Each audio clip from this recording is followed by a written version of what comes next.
Hi, and welcome to Life Online. Several years ago, I was in a study group that was looking at chapter 12 of the book of Romans. This chapter has been said to be the best look at a true disciple. Verse 1 starts it off. Therefore, I urge you, brothers and sisters, in view of God's mercy, to offer your bodies as a living sacrifice, holy and pleasing to God.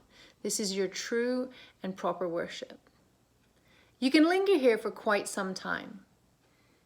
Therefore what? Romans chapter 1 through 11 bring incredible detail to the depth of God's love, to mankind's failings, and then to God's gift of grace through Jesus Christ. Therefore, in view of his great mercy, never taking our eyes, thoughts, and minds off of the wonderful kindness of our great God, offer your body as a living sacrifice. The Message Bible paraphrase translates living sacrifice as your everyday, ordinary life, your sleeping, eating, going to work, and walking around life, and place it before God as an offering. It's this that I think many of us think of when we consider the word sacrifice or surrender. It's this that I thought of when my devotional time recently had me convicted. I'll say, God, I will follow you. I invite you to interrupt my day, interrupt my plans and my reality.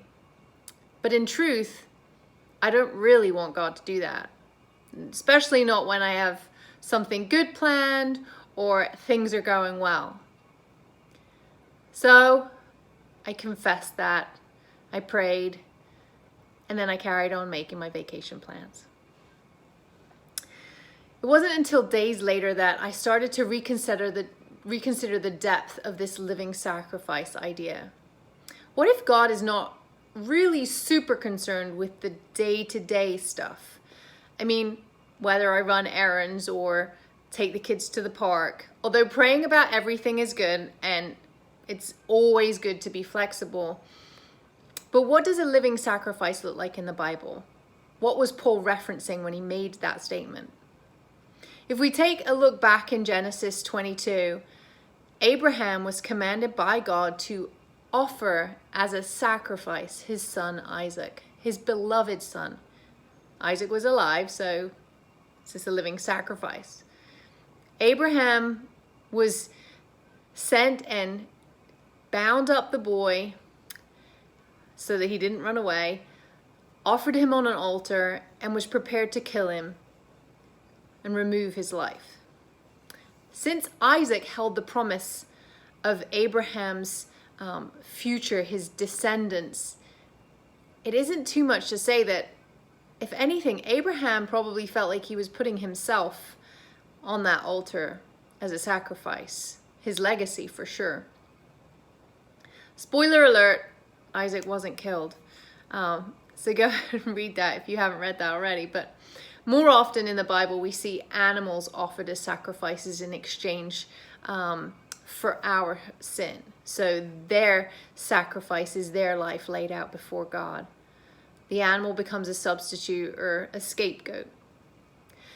But the picture of a living sacrifice that we must refer to comprehend what Paul is saying is Jesus Christ himself. His whole life was lived as a sacrifice. He sacrificed his throne, his home, his position, his safety in heaven, and he sacrificed his powers when he came to earth. Jesus laid that all out on the altar, and then Jesus served the very people he met, saved the ones who would follow him, and literally gave himself in our place to be killed. So it's only in this context and remembrance of the ultimate living sacrifice that we can grasp what Paul is asking us to do here. Therefore, will you put your dreams, your desires, your future on the altar and offer it to God to use for his purposes? We all encounter many difficult situations, things we would face regardless of whether we follow Christ. But the question is, will we give them to God to use for his purposes when they happen? In many cases, we cannot undo what has been done, but our response reveals the depth of our faith.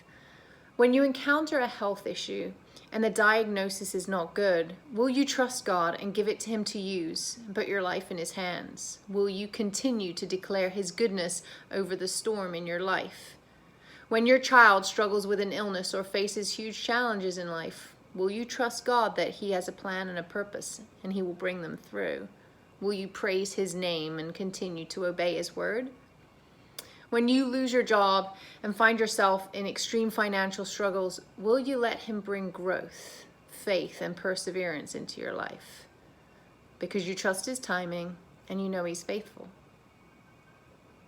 Isaiah 26, verses 3 and 4 say, "You will keep in perfect peace those whose minds are steadfast, because they trust in you.